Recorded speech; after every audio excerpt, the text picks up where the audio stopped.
Hello，歡迎翻返嚟我嘅 channel 啊！上集就講到我哋由山區兒童搬翻去城市，去咗成都。今集當然係繼續帶你哋吃喝玩樂啦。其實近年成都都係一個好熱門嘅旅遊城市，因為呢個地方距離香港又近，而且亦都係一個大城市，亦都有我哋嘅國寶熊貓。而呢一個地方我第一次嚟，我都好中意，所以都好想介紹所有好玩好食得意嘅嘢俾你哋。你哋 subscribe 咗我個 channel 未啊？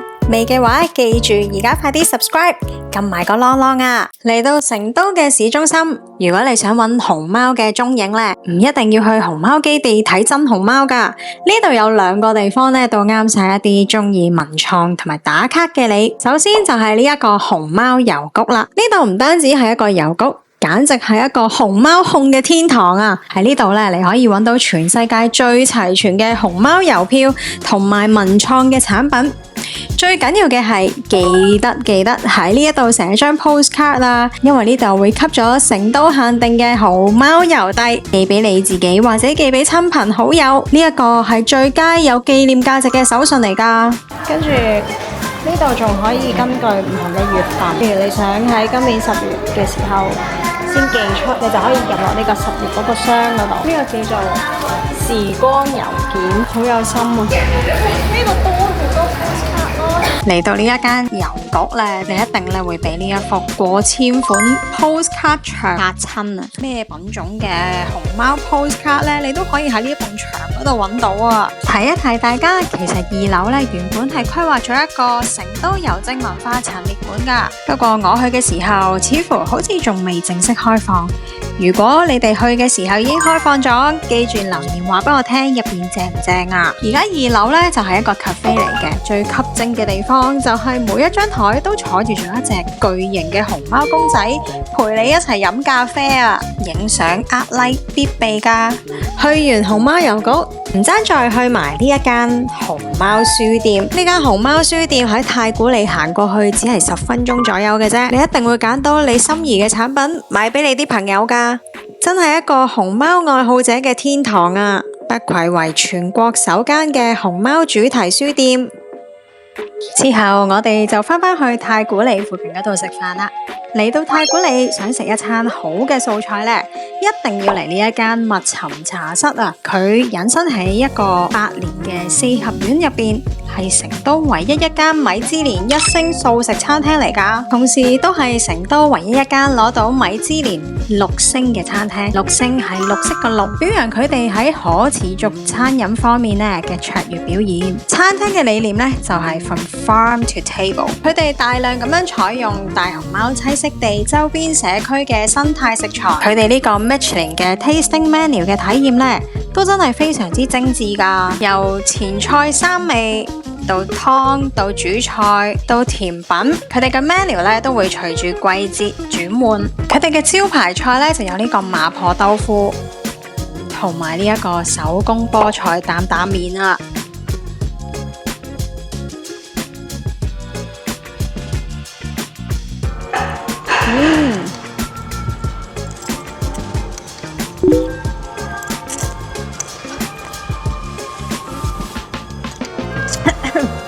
好辣啊！總括嚟講呢，我哋對呢一餐都非常之滿意，環境又好啦，價錢亦都唔貴。如果你哋下次嚟成都食得太多肉嘅話，都不妨嚟呢一間素菜餐廳清下腸胃啦。之後我就想推介一間 massage 俾大家。喺成都你會見到好多間唔同嘅彩藝嘅店鋪，而我哋呢就唔想彩藝啦，淨係想做 massage。我呢就揾咗呢一間，環境都唔錯，而且都按得幾舒服噶，大家可以 bookmark 一下噶。上一集就講到我哋頭2晚喺成都就住咗喺 IFS 附近嘅一間酒店，今日我哋就搬酒店，即刻帶大家做個好快嘅 room tour。呢一間呢係哈日旗下嘅品牌啦，佢開業嘅年份呢係2021年，房間嘅格局都係幾時尚、幾新穎嘅。佢行過去春熙路、太古里呢啲地方呢，都係大概約10分鐘嘅路程。都係非常之咁方便，就算呢啲位於咁市中心嘅酒店，空間感都係非常十足，廁所都非常之咁大啊！呢一間酒店呢啲房間全部都位於40樓以上，景觀呢都有一定嘅保證㗎。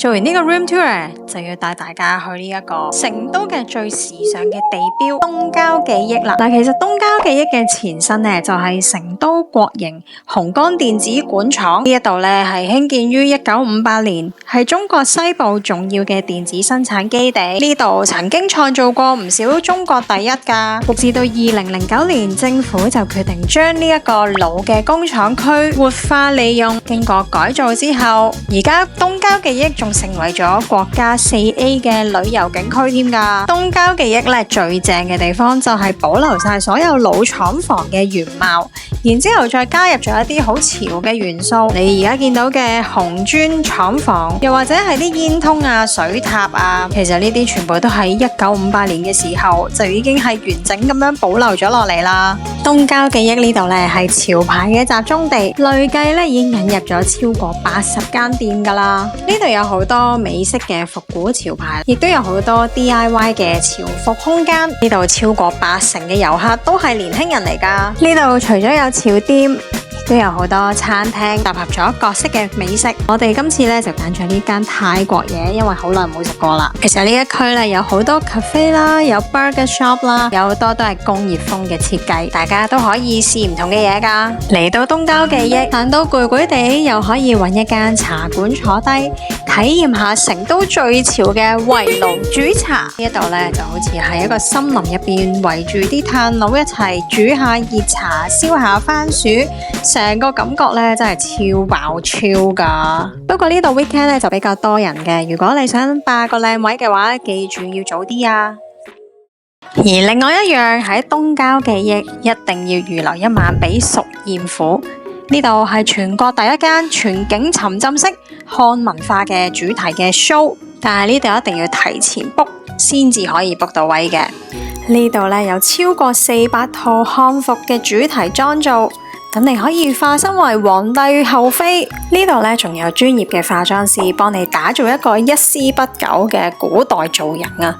佢哋咧每一個細節咧都真係超認真啊！呢度有分精緻妝造或者係體驗妝造。如果你就咁係體驗妝造咧，就真係你淨係着佢件衫啦。但係如果你俾298蚊咧，咁就會幫你化埋個妝。咁我哋當然係做戲做全套。熟宴府咧，仲喺2024年年底嘅時候正式開咗佢哋嘅沉浸式漢服藝術攝影館《沉熟記》啊！呢度咧設計咗多個超靚嘅古風主題嘅場景啦。如果你自己本身咧已經有攝影器材，又或者係想自己影咧，都完全冇問題噶。如果你想好似我咁揾一個專業嘅攝影師咧，當然佢哋都有一啲攝影嘅套餐啦。事不宜遲啦，晚宴即將開始，等我帶你哋入去睇下啦。我哋今次就 book 咗 VIP 嘅位，每位嘅價格就係598蚊人民幣。睇下今日煮咗啲咩食先，唔錯唔錯，應該食得飽。呢度每一日有3場嘅表演，中午1場，晚上2場。晚場呢係最爆噶，所以一定要提早訂位啊！而家係5點58分，啲宮女已經為我哋開始上菜，非常之準時。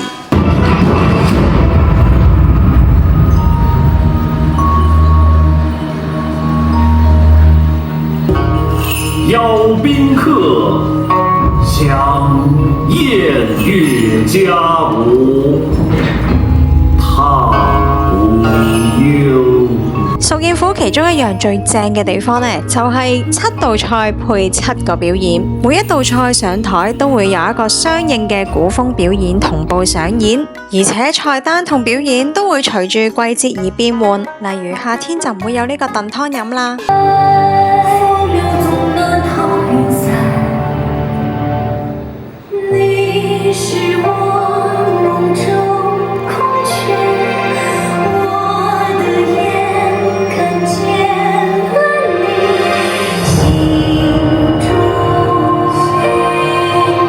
仲有我想講，每一道菜咧都真係又精緻又好食，好似呢一個貢椒香酥鷓鴣，外酥內嫩噶。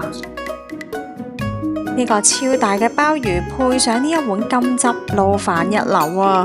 如果你問我成都邊一間餐廳值得去，我一定係推介你呢一間。呢2個鐘頭真係好 enjoy，佢呢度啲表演又好專業，呢場文化盛宴真係好值得嚟啊！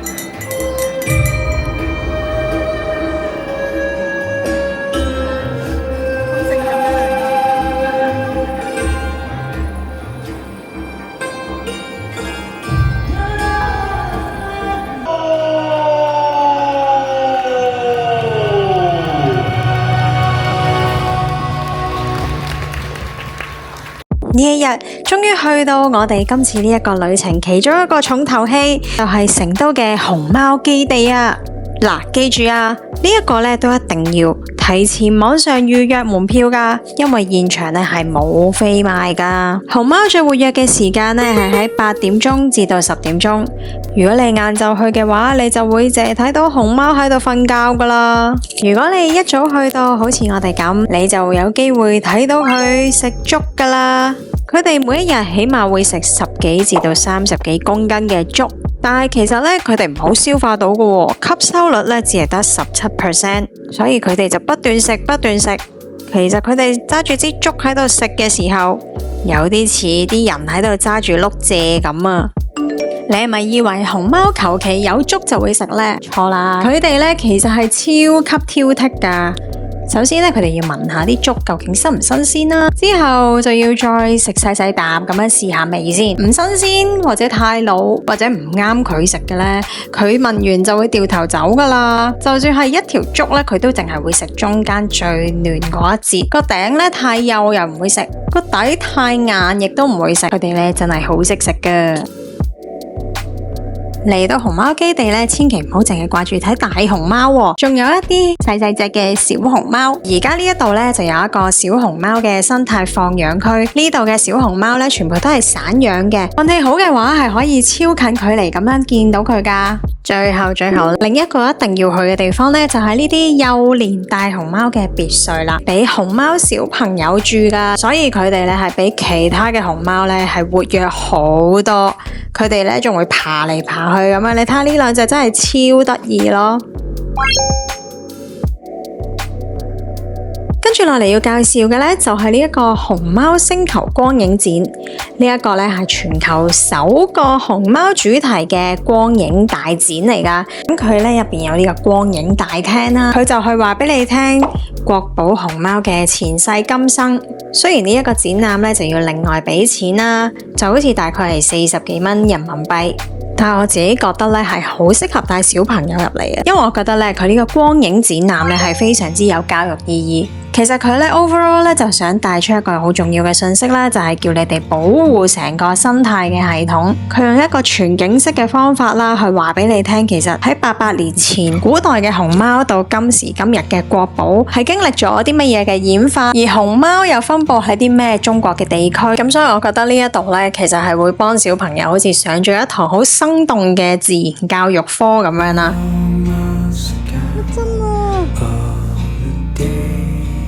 去完熊貓基地之後呢，我哋就叫咗司機車，我哋去呢個三星堆博物館。呢度被稱為係20世紀人類最偉大嘅考古發現之一。記住呢，要提前預約門票，最好呢就請一個講解員。如果唔係呢，你只會見到一堆唔知做緊啲乜嘢嘅青銅器，又或者好似我哋咁樣啦，租用咗呢個 audio guide。咁呢個 audio guide 呢就比較特別嘅，佢呢就係一個眼鏡嚟嘅。咁透過呢個眼鏡呢，佢望到一啲唔同嘅青銅器呢，喺你個眼鏡嗰度咧，你就可以睇到個講解啦，就會比較生動一啲嘅。